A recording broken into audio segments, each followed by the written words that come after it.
my opponent's youth and inexperience. I could have been a contender. I could have been somebody. We have great fans. I want to thank them for being here. So it's a great night for Nebraska. The Nebraska Democratic Party is not going to have a sort of, burning bush moment where everything gets turned around in one election. That doesn't happen. Good morning, good afternoon, and good evening. My name is Mac McCoy, and welcome to this week's edition of Point Counterpoint. In studio with me is Dorsey, and online we have Brad Sand. Brad is one of our newer contributors for you, but for those of you that have, and I appreciate this, those of you who have listened to me for years, Brad and our other new guy, Frank, have been a part of my shows for probably a couple of decades, maybe going on 3. So we appreciate that. And of course, we have the star of the show. Can I say that just to help his ego? Sure. Larry Sloan. Hey. And Steve is not with us today, and it's for a real good reason. He's taking a vacation, an annual vacation that he does with a whole bunch of guys, and they go someplace where March Madness is going on. So Steve deserves it, and we're happy to have him when we are able to have him. Now, however, Larry has volunteered to have Democratic / liberal / TDS opinions, so the left will hopefully, and Larry will do a great job, so we will be represented by their opinions today. This is also a monumental day because today the show stretches to 2 hours. Now, we're still going to go an hour for part 1, and then we will literally come back within probably a minute and start part 2. And we will go in on social media and try to make sure that part 1 is at the top of your scroll and part 2 is on the second one. And we know how to do that. We're trying to figure out it on YouTube. If anybody has a YouTube channel, if you can tell me how I can go in and grab the URL, then delete one, and then put a new one in front of it, I would certainly very much appreciate your intelligence on that, because I'm the original technology dummy. I do the best I can. All right, so a lot of conversation today. We're going to talk about government shutdown, which includes TSA, FEMA, and Homeland Security. We're going to talk about the SAVE Act. We're going to talk about what's going on in the Strait of Hormuz in Iran. We're going to talk about conversations with liberals and try to help those people listening we're going to do a little school, I guess, or at least advice on how you can converse with someone who believes differently than you do in politics. If I could save one friendship, if I could save one family gathering by the information we're going to share today, I will be a happy man, because we're simply losing too many friends because of politics nowadays. So we have to do what we can do to try to preserve those relationships.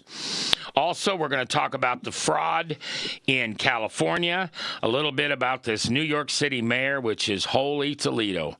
Boy, did they elect the enemy. And then later on in the show, we're going to talk about a couple local topics for you folks in the Midwest. We have tragic fires in western Nebraska, and the consequence of these fires is going to be really, really, really, really bad. And a funny little story about the downtown Omaha Holiday Inn and how they were shut down by the city, and we'll talk about that. It ends up well for everybody concerned. All right, did I miss anything, guys? No, sounds good. All right, let's start out with what's going on in the Straits of Hormuz. I'll let you start on that one, Dorsey.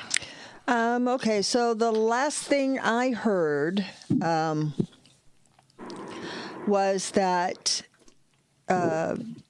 some of the alliances that we have are supposedly going to start helping.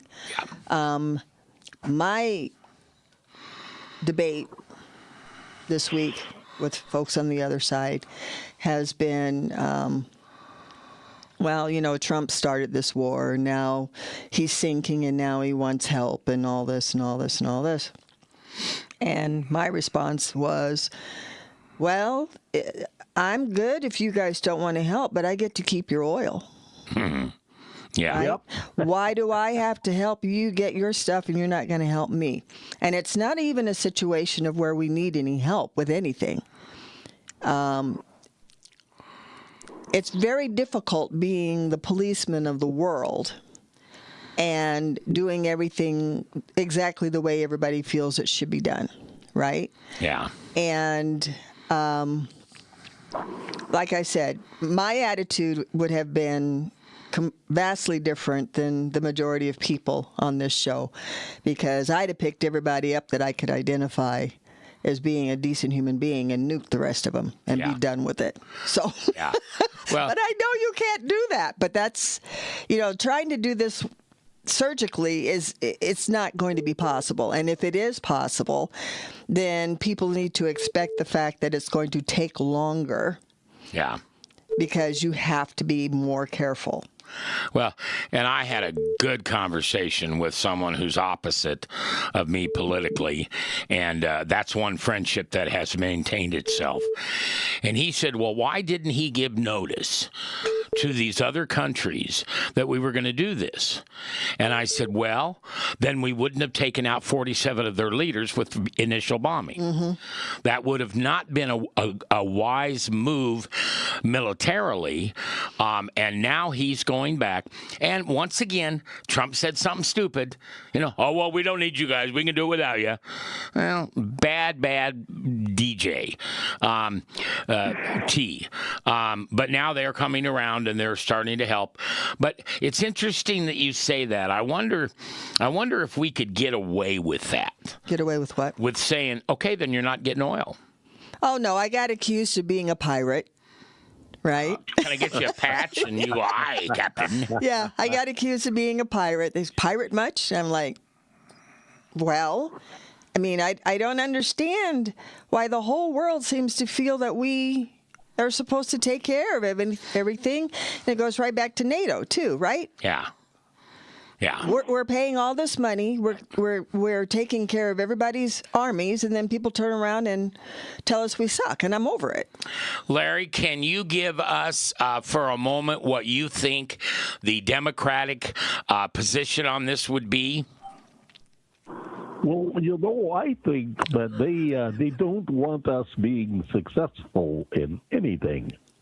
If I were a Republican, I think I would probably just roll over and not do anything because that's the way they do things. By the way, I don't know. I do like the voice change. To be honest with you. What voice? That was my brother. We're twins. He's an opposite. Oh, okay, good. Oh, yeah, sorry, All right, Brad, from a military standpoint, I'd like your opinion on this topic. What exactly are you wanting a military opinion on? The first part about you can't notify, quote, friends that you hope will keep the intelligence to themselves, because we, as we can see right now, they're not willing to support us. And if we would have notified them in advance, the Iranians would have had advance notice. And anytime you have an advance notice, you're able to even beef your counter or your defenses up. So yeah, I mean, whoever was trying to tell you that we should have notified somebody is as wrong as they could be. That could have cost American and Israeli lives. So you can't notify somebody in advance. And by the way, this friend of mine, I've known this guy for 48 years, and he's not TDS. Okay, but he is not happy with, and he's a Republican, but he's not happy with Trump. But it's not pound, pound, pound, pound, pound, pound, pound. What's new? And I gave him that answer. Come on. Are you seriously? You think it would be a secret? We would not. Is this about regime change? Boy, that would be nice. What's it really about? Taking away their power to hurt other countries. Right. That's what it's about. Right. All right, Frank, up to you. Well, I don't know if you guys saw the story yesterday or not, but China, for the first time in a long time, is seriously considering opening their natural or their oil reserves because they're getting the pinch on them so badly. But again, I think you guys all underestimate Trump. I think this is a play with NATO. It's to these guys on record by their actions, whether they support the United States or not. It's like getting a House vote on the floor, and it's not going to pass, but you get people on record so that you can run in your campaign, hey, this person is not voting for this or not voting for that. And I think Trump is getting these people on record to, you're with us, you're against us. But I did also hear that Saudi Arabia, I believe, was going to send their oil over a pipeline so they would bypass the Strait of Hormuz anyway. Yeah. So those are the couple of things that I've heard. Yeah, and I hope I live long enough for somebody to explain to me why Iran is attacking other Middle Eastern countries. I don't get it. No, that makes absolutely no sense to me at all. Can any of you guys make sense of that for us? Well, quickly, if you remember, they attacked some countries like Dubai and stuff, and then they apologized and said, oh, sorry, we didn't mean to do that. And then that apology lasted a few minutes, and they started attacking them again. So I don't, not sure. I can give you an answer to your question. Okay. What's that? A wounded animal strikes out at anything, even those that would be willing to help them. Their tier after tier of their leadership is gone. So the wounded animal is striking out at anything they can hit, even though it's going to do them more damage. All right. It's human nature. All right, you're listening to a radio program, or an online program, I guess, called Point Counterpoint, and we are a group of faith-minded people whose goal is to get together and talk about what's going on in the world without calling each other names. Now, today, one of our team members, Larry Sloan, is also representing with his brother's voice, I guess, another voice so you can tell the difference, what he thinks would be the left's opinion on whatever we're talking about, okay? Now, you're listening to part one. Today is kind of a historic day, if I can call it that. Today, the program goes from 1 hour to 2 hours, but we're going to stop the broadcast and the recording for about 60 seconds after an hour, so it turns into two programs, so you don't have to listen all at once for 2 hours. Although with today's technology, you can hold it, you can look at the timestamp, etc. But we're trying to make it easy as we can for you. The advantage of this is not necessarily to talk about more topics, because we will talk about more topics, but we won't double them.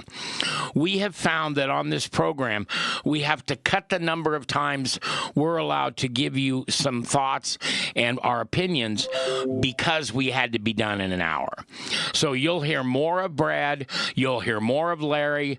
When Steve is back, we'll hear more of Steve, more of Dorsey, and yes, more of Frank. More of the bird. Okay. All right. Mac? Yeah. If I could, I didn't get to address. We let my brother Barry out of the box for a little while, but I didn't get to address the question. So I'd like to step in if I could. Oh, please do. Red carpet out. Golden road. We are the Wizard of Oz for you, Larry, because you're the shortest one in the group, too. Well, yeah. I wanted to bring up, in law enforcement, one thing that we've always feared most is religious fanaticism. And that's not just one religion. It's a number of religions and a number of perspectives. But if you believe that the Lord has told you to do something, you're going to do it. If you believe that the Lord will sanction murder, then you can commit murder, and your conscience isn't going to bother you a great deal. You could commit terrible atrocities, and that has been done throughout history. So that's one of the things, and when we're dealing with Islam, which is a radical religion that believes death is the only answer to committing a sin, it becomes where people are willing to do anything, and including themselves, hurting themselves, their friends, their neighbors, and everything else. And that's the problem. If they can't get their way, they are willing to die because somebody has promised them 32 virgins. Now, that apparently only goes to the men. I'm a little confused about that. But from what I understand, the rate things are going over there, the only virgins that are going to be going to heaven real quickly are other men. Now, so, go ahead. Go ahead, I'm sorry. No, finish it up. Go ahead. Well, I was just saying that, and this accounts for their attacking other people around them. If they're going down the crapper, so to speak, they're going to take everything with them. It's going to be a scorched earth. That's one of the things that bothers me about Karg Island is, they can simply blow it up themselves and consider it jihad. So I think we have to be very careful with that. Okay, so I have a friend, a longtime friend, who was actually in, who was the leader that was assassinated a couple of years ago, the Shah? Mm-hmm. Okay. He was on the Shah's cabinet. He was way up there. And he escaped to America when he was killed and actually came over here because he wanted to meet Lucy from Dallas. He was 25 at the time. He has converted to Christianity. But one of the things he always said was not all, in fact, most Muslims will not follow that part of the Quran of you have to kill people if they don't do what you want them to do. And he always gave me a great example. In our Bible, we'll find Jesus saying, well, if you can't figure out what to look at, then poke your eye out. If you can't control what your hands are doing, cut your hands off. We don't do that because we understand the big picture of what Jesus is trying to say. There are many Muslims who look at that part of the Quran and don't believe in it, just like we would really not poke somebody's eye out or cut out their tongue if they said something wrong. So that makes it harder because we don't know who to trust. But as Christians, I'll just speak for myself. In my heart, I'm willing to befriend Muslims so I can learn more about the peaceful side of their religion. Because Christianity has a dark side and it has a peaceful side. And almost all of us who follow Jesus follow the peaceful side. Hey, Mac. Yes? You remember Stephen Corey in Bethlehem? Yes. I was at his breakout session down at the Family Leader, and I asked him the question that people in Christianity look forward to the cross, or they look back at the cross, actually. The people before the cross were looking forward, but we look back at the cross as our hope. That's our hope for everything as a Christian. I said, what's the Muslim hope?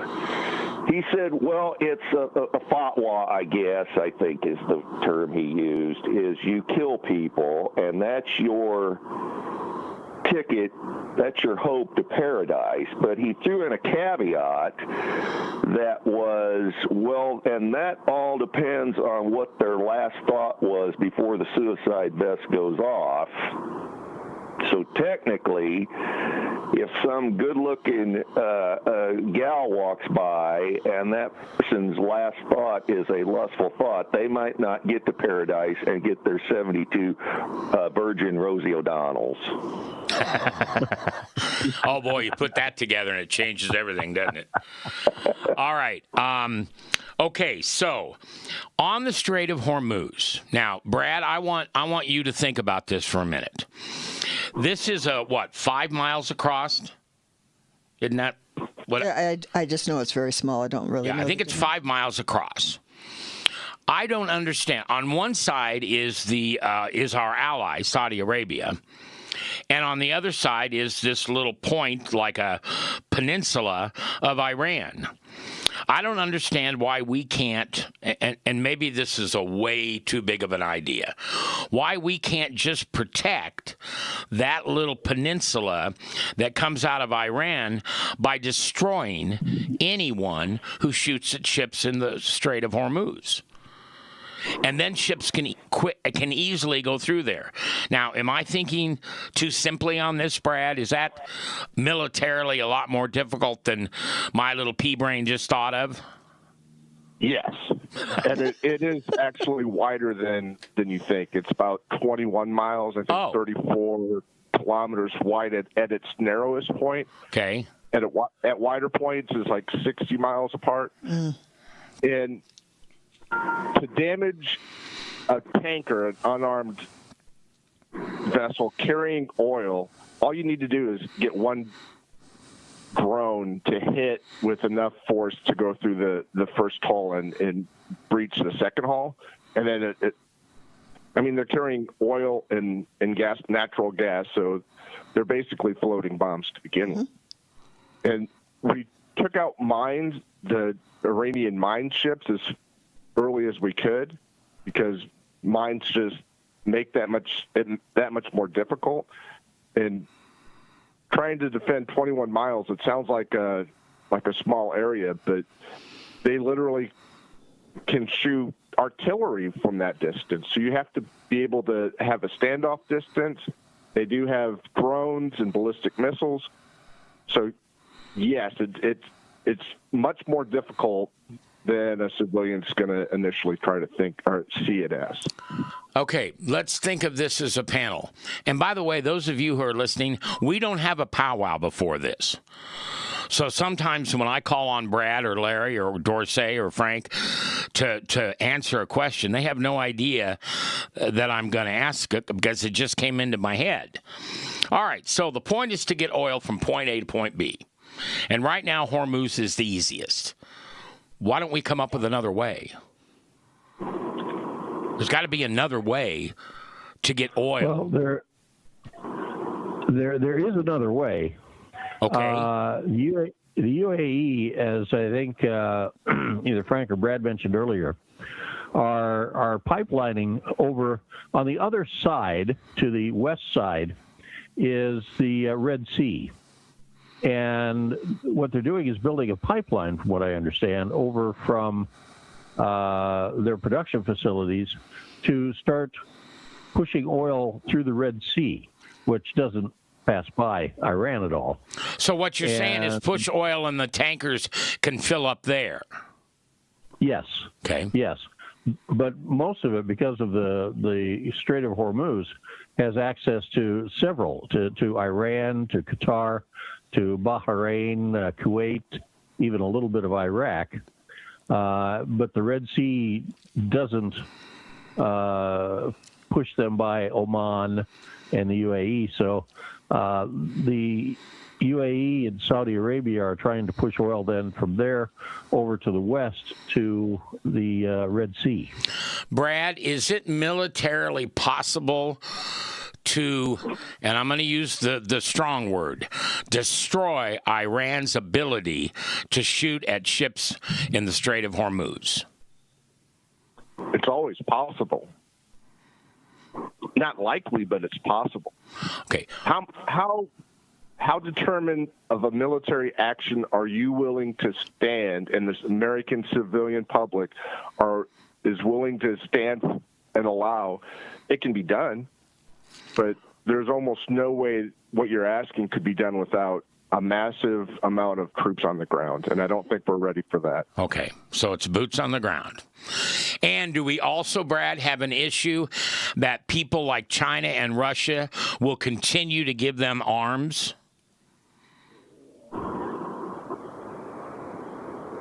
China is the country that is probably being hurt the most by the straits being closed. And I think from a geopolitical, the United States needs to remember that our number one opponent is being hurt by this more than anybody else. Yes, Europe is being hurt, but that just makes them, the demand for American oil, American natural gas, even more important. It's a positive for Russia. It's a positive for the United States. And it's a giant negative for China. They're already tapping into their reserves, and with Venezuela gone and Iran being taken out of it, and then cutting off the Straits of Hormuz, from a geopolitical sense, it's not a bad thing for us to wait till China actually joins the side of light and opposes Iran. Does America have enough oil under our land to eliminate any need, not a drop of oil from anybody else, Frank? Yes. Yes. Okay. We export oil. Under the ANWR in Alaska, we have a 200-year supply. Trump opened that in his first term. Biden promptly shut it down. I think it's been reopened again. But to talk about the strategic part of Hormuz, as Larry says earlier, pipeline is the only way to do it, because they have these mobile missile launchers that, they can just pull out and launch a missile and then disappear.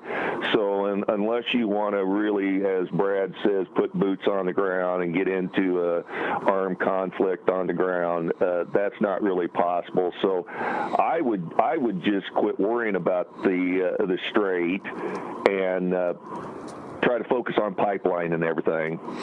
And then Larry, this would be a time for you to send your brother in. Then we're going to have to deal with the enemy within the other side. I'm not going to call him a name, who thinks that pumping oil and moving it across land is dangerous to our environment. Would that be the Democratic view? Yeah, hang on a second. Barry, get out of the box. Come here. Okay, Larry, what do you need?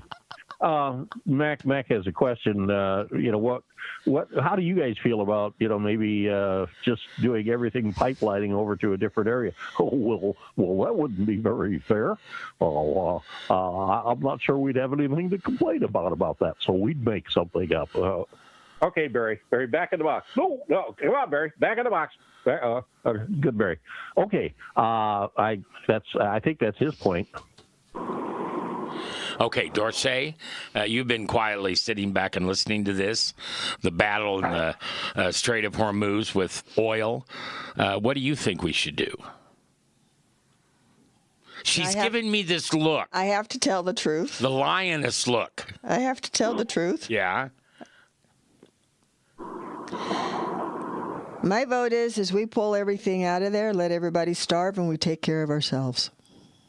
Okay. And if they want their oil, then they can figure out how to get it. Because I'm frankly tired of our people dying over their stupidity. Yeah. So it was kind of interesting. There was a post put up yesterday on Facebook. It just drove me crazy, and I did respond to it. It was a post that said 9,000 sailors die on a ship heading over to Iran. Absolutely did not happen. No. Did not. It was all a lie. And This is the problem we face. It's the enemy within. It's the politics of this darn thing. And I don't, that's just my frustration. I mean, okay, I'm going to get in trouble for a minute. We've allowed the other side to put woke into our communities. We've allowed them to, okay, you want to say that somebody who's a male can say I'm a female and compete in women's sports. Okay, we've let you do it. Now you got to let us do some stuff. And you can't complain about everything. Because at some point, I'm sorry, Democrats, you're going to destroy our democracy. And let me tell you something. We won't let it happen. And we are Americans. There are as many people within the middle or the middle of the United States, and I don't mean Midwest, I mean between far right and far left, who will say, and you just said it, America comes first. The needs that we have outweigh the needs of everybody else. That's what we're heading for. Sucks. Okay. Are we done on the Straits of Hormuz? I'll give you last comments on that. I would just say our buddy Ed Fallon never met a pipeline he didn't hate. He was kind of instrumental in trying to shut down that North Dakota pipeline because, they have spills, and they have spills in the ocean. And, of course, Warren Buffett, he was against the pipeline because he wanted to get the oil out of the tar sands up in Canada out on his railroad and ship it out to the West Coast and then float it down to Houston to be refined. So the oil's going to get used, and these people that think their nonsensical argument is fossil fuel, it's going to get used. So whether it goes over a pipeline, a ship, a barge, whatever it is, the oil's going to get used. Last words, Dorsey, on this topic? Yeah, I mean, the whole situation, as far as I'm concerned, is absolutely insanity, and as an American, I'm very irritated. I really don't have any love for Europe in the first place, but the fact that they have the audacity to expect us to take care of their interests without any assistance from themselves, I think is incredibly self-entitled. Well, and I don't want to start. Well, I guess we could start another topic, but I would ask you, why are they afraid? And I have an idea, but why do you think they're afraid? I don't think they're afraid. Okay, what do you think? I think they're accustomed to milking the United States because we know and they depend on us being Americans and not leaving people behind and trying to make sure that everybody has a fair shake. The majority of nations on this planet have taken advantage of Americans because the fact of our Judeo-Christian attitudes. Here's what I think.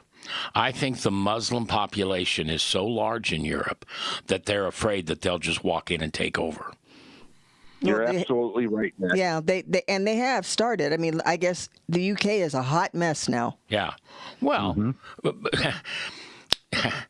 yesterday the mayor. All right, now we're going to transfer topics here, and we're going to talk a little bit more about the influx of socialist Muslim control of the United States. It's happened in the biggest city in the world, New York City. And the other day, when the mayor got up to talk about this new thing that he's got going, which will continue to hurt democracy as well as capitalism, he had a picture of 9/11 on his screen. And he posted on social media that the enemy is within. No, I'm sorry. The enemy is at the gates. Okay. Well, what are we going to do about that? There's nothing for us to do about it. Well, no, I disagree. We could make a law that a Muslim can't run for office. Okay, so first of all, it's all well and good that New York is doing whatever New York is doing. My attitude is, and it's already started to the point of where the governor is pleading. Yeah. Wall Street has moved to Texas. All of the big money has moved to Texas or Florida. So my attitude is let New York let them fail. Okay. I mean, that's what they said they wanted. Well, and isn't the governor also begging for the million and billionaires to not leave New York? Yes, she's not only saying that, but she's telling them, would you please go and talk to the people that are your friends that have already left and ask them to come back? Yeah, because they're losing billions in tax dollars in that state. And they have also tried to, I don't know if she's done it, but the mayor is trying to lower the thresholds for, what is it? I don't know. The threshold used to be $7 million. Your house had to be $7 million before you were taxed, a millionaire's tax. Okay. Now they're trying to lower it to $750,000. Mm-hmm. Oh my gosh! And I don't know if you've been to Manhattan, but you can't buy a home that's worth anything for less than $500,000 to $700,000, right? Yeah, and that's what we would have here. That would be, even in this market, it'd be $250,000, right? So or less. Yeah. So the point is that the millionaire tax that they want to charge, they're just lowering it to where everybody has to pay it now, and they want to jump that 50%. 50%. Okay, Larry, your thought on that? Well, people are going to self-destruct no matter what they do. If the goal is to spend everyone else's money, eventually you're going to run out. And I think Margaret Thatcher said that, where she said socialism is wonderful until you run out of other people's money. And New York City, I think, there are a lot of Americans in New York City, a lot of really decent Americans. And I think at some point, they have to be irritated enough to say, you know what, I'm going to vote. I didn't vote in the last couple of elections because it really didn't matter to me, because it really didn't affect me. And I think very quickly it's coming to the point where it's affecting them, and affecting them badly. The millionaires moving out. Yeah, for Hochul to come on and say, we want all of our millionaires to come back. And yes, we're going to raise your taxes, but please come back anyhow, right? Because we're giving away money we don't have. And to make that argument is just so goofy to me. I can't understand that. I had to watch it. I'm lost. I had to watch it twice because the first time I was laughing all the way through it, I thought it was a joke. I really did. Yeah. I really did. And, Saturday Night Live sketch. Yeah, I thought it was a sketch, or she was, poking fun or something like that. And she just doubled down hard. Yeah, we want you to come back, and we're going to tax you more when you do. I'm just, yeah. What is wrong with you? It's East Coast mentality. Oh, all right, gosh. Frank, your thoughts. Well, if you watch the whole thing, she was the one that badgered them to leave to start with. Yes.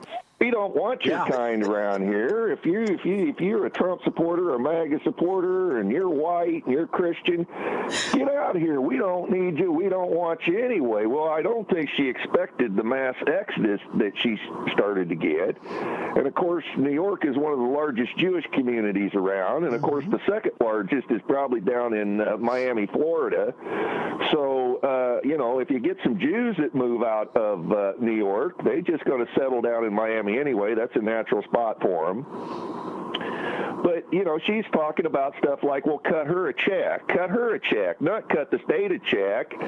But, she's talking out of both sides of her mouth. Well, we need your money, but we really don't need your money. And I couldn't make heads or tails of, she was just talking out of both sides of her mouth.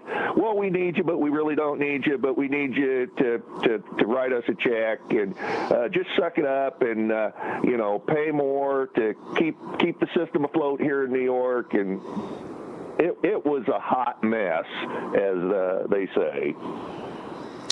All right. And as Dorsey said, it almost looked like a Saturday Night Live skit. Brad, your thoughts from your standpoint? It sounds like she's a politician. You guys, everything you're saying is like she's a politician. What else can she do? So does anybody? She's a politician. She sounds like a politician. She acts like a politician. So does anybody? I mean, what does anybody think is going to happen? She's up for re-election, what, in a year or two? Yeah. Okay. And how long are people in office for mayor in New York? 4 years. 4 years. Okay. So do they really? You're talking governor if you say she, mayor if you say he. Yes. Okay. Okay. So Governor's 4 years. Okay. So do they actually think that they are going to be able to sustain this, number one, and number two, that they would actually be able to be reelected on this? I mean, this flies in the face of logic. I would be really interested in what everybody thinks about what's going to happen in the next 2 to 4 years. I think Democrats believe that they can buy the votes. Anybody they support, anybody whose existence depends on the government, will continue voting for that government out of their own self-interest. And the more people they drag into that, the more people they support, the more votes they're going to get. I think that's the logic behind it. Now, not right now, but in a few minutes, we're going to take our topic to the SAVE Act, which is kind of a segue into what Larry just said. But Brad and Frank, I want to give you a chance to talk a little bit more about what's going on in this country when, and you guys are talking about New York, basically, but I'm talking about Minneapolis. I'm talking about Detroit. Texas is the only state that said, no, you're not going to make a little town in the state of Texas if you're Muslim. Right. You're not going to do it. But we've allowed them to do it in Minneapolis, and we've allowed to do them in Detroit. Well, it's all blue states, or blue cities, sorry. Okay, well, but if you take all the blue cities in the United States, we're in trouble. I mean, at some point, we're going to be shot at. Over there. I actually signed me and my guy up. We're members of 88 Tactical. Oh, good. And they are offering, and I know how to do it because I've already been trained, but he has not, a class on active shooters. Yeah. And so that's Monday night. I'm going to have him attend that. We're going to attend that. And just as a point, they're not a sponsor of this show, but I do want to tell you they're really good organization. Yes. They're fair and honest. They're not political. No. They are American. Yes, okay, they are. Go ahead. And I guess my point is we historically, even at the polls, Republicans have a tendency to kind of sit on their laurels when they get in a position of power because they just kind of figure that everybody's going to see the wisdom in how things run. And the Democrats are very, very good at keeping the rage, is what I call it, right? And so my personal opinion is that as Republicans, we need to stay active and not just say, well, I live in Omaha, Nebraska. It's a purple city, but it tends red most of the time, and the rest of the state is red, so we're cool. Yeah, but we keep forgetting about that incredible Air Force base. No, but what I'm saying is that we are going to have to change the way that we do things as a party. We are going to have to basically operate in the way the Muslims do, the way that the Democrats do, which is not have solid leaders. We need to be pod-like. And we need to take responsibility of our personal well-being, our personal safety, right? We need to opt out of big pharma. We need to opt out of big foods. We need to opt out of big insurance and start taking care of ourselves where we don't have to rely on those, because those are going to be the points that will kill us. Yeah, that'll be the money that puts the wrong people in office. That is correct. You're listening to Point Counterpoint. This is a program that airs live on Friday mornings from 10 to noon. But as it is with the internet, these programs, and you're listening to part one, will also be available on social media for about, I think they keep it there about 6 months or something. But YouTube. And if you go to my website, which is macmccoy.com, MacMcKoy.com, or you can also go to muggedbyjesus.com. All of these shows are listed, and you can watch them at any time, and that's on YouTube. And we hope you do that. And we hope you also like and share and subscribe and all those things that has become a part of your opportunity to help us to become a voice that matters in the community. It no longer is up to advertisers. There's only one advertiser on this program, and it is Divine Truth Christian Store, and I appreciate what they do for us, and they've been doing it a long time, but it doesn't pay the bills. We pay our own bills, and we do this show because we think it matters. And what's the difference between us and everything else on the news? We're nice. We're just nice. You're not hearing us call anybody any names. If there was a TDS person on this program, we would have already probably all quit.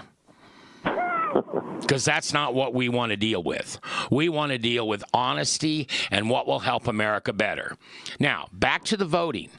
If you commit a crime in this country and you are imprisoned, when you get out, you can't vote and you can't buy a gun.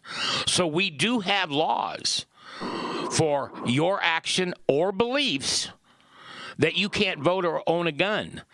We need to put the Muslims under that. Not all of them, but if they're not citizens, if they came in illegally, if they buy a gun illegally, if they don't have a legal driver's license. They just got rid of 17,000 truck drivers in the state of California because they were illegal aliens and the state still gave them a driver's license. Now they can't do that anymore. So we have people doing things that are illegal, and we have the right to say that's illegal. Now, unfortunately, the other half of America says, oh, no, that's okay. No, we'll be okay with that. Well, we got to, that's what you're really saying. We got to get together and do something about that. And the question is, you don't do it for yourself. You do it for your grandkids and my great-grandchildren. They're not going to live in a world that they're free in. All right. Anybody else on a comment on this? And then I had about a thought that to support what Dorsey was saying. The Republicans don't seem to have what they call the killer instinct.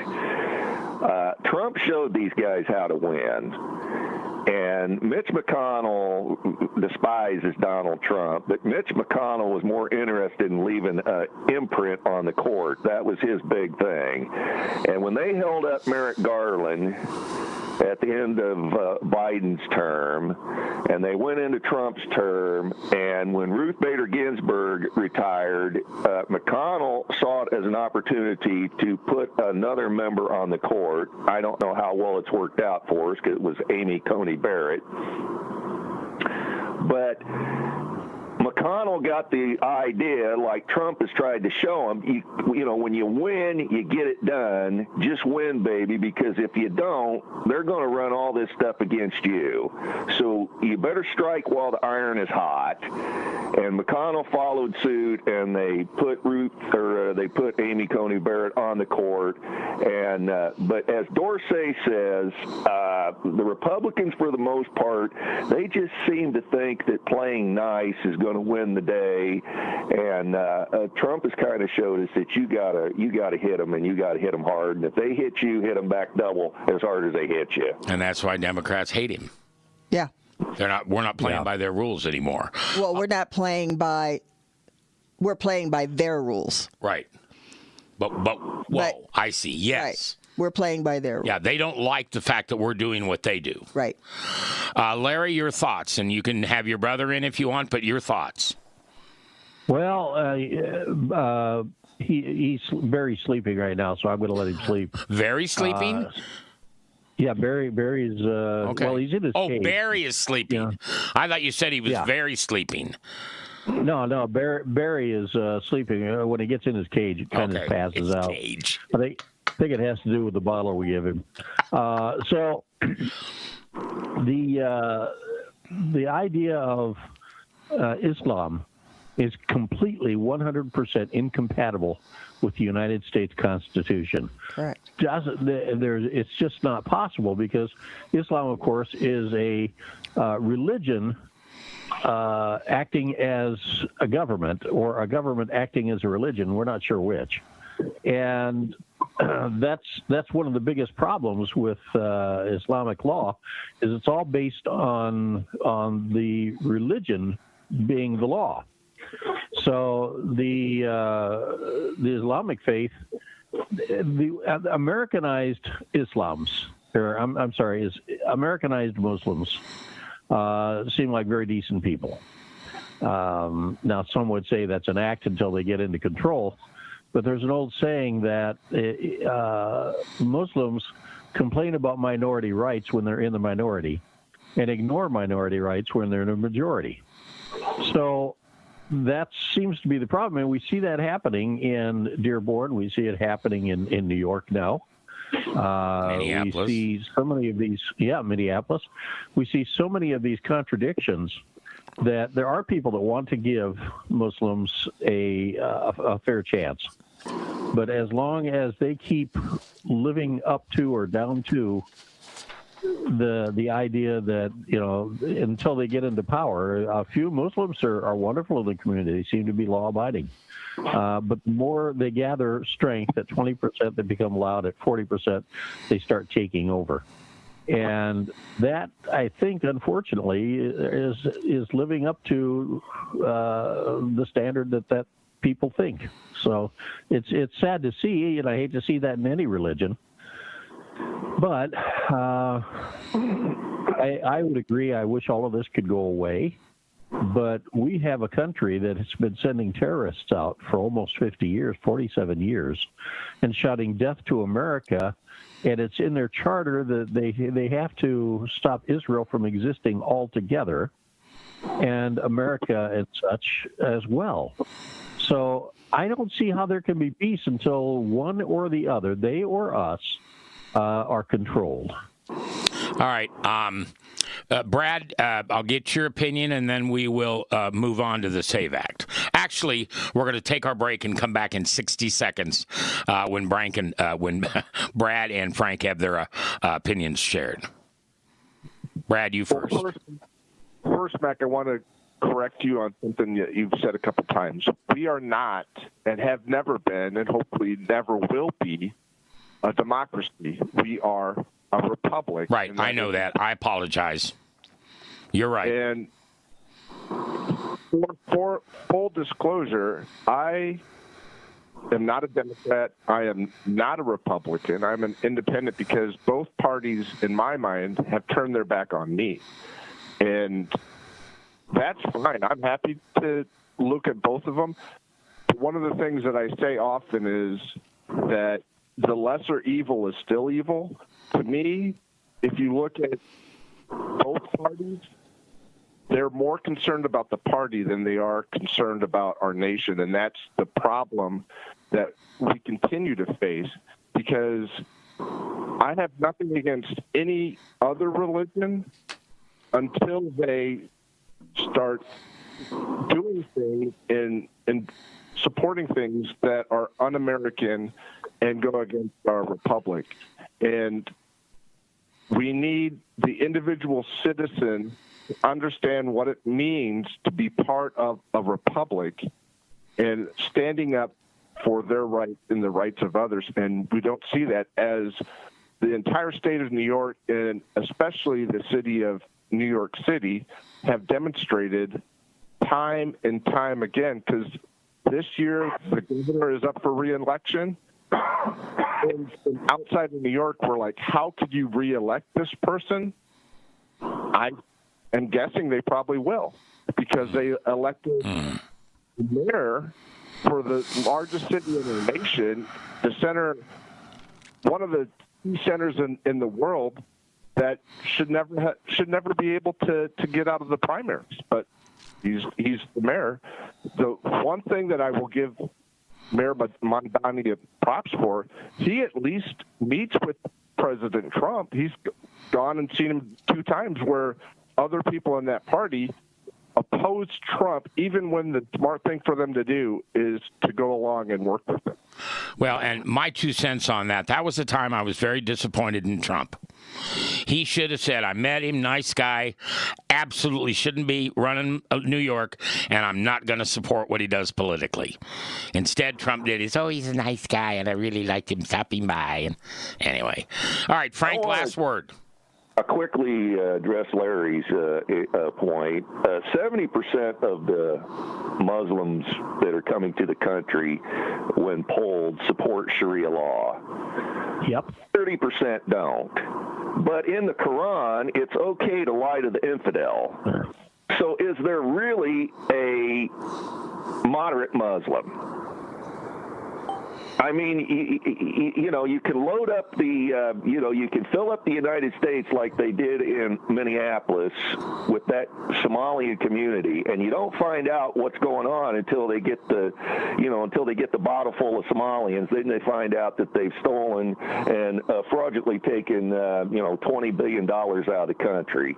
So we're not going to know what the full impact of this is until they decide it's time to let us know what they're up to.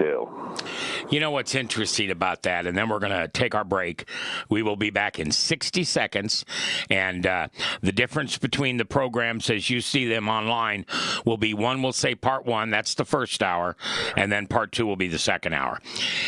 If you talk to an older Jewish person, you will find that they are now teaching their young how to avoid what their generation had to go through in Germany.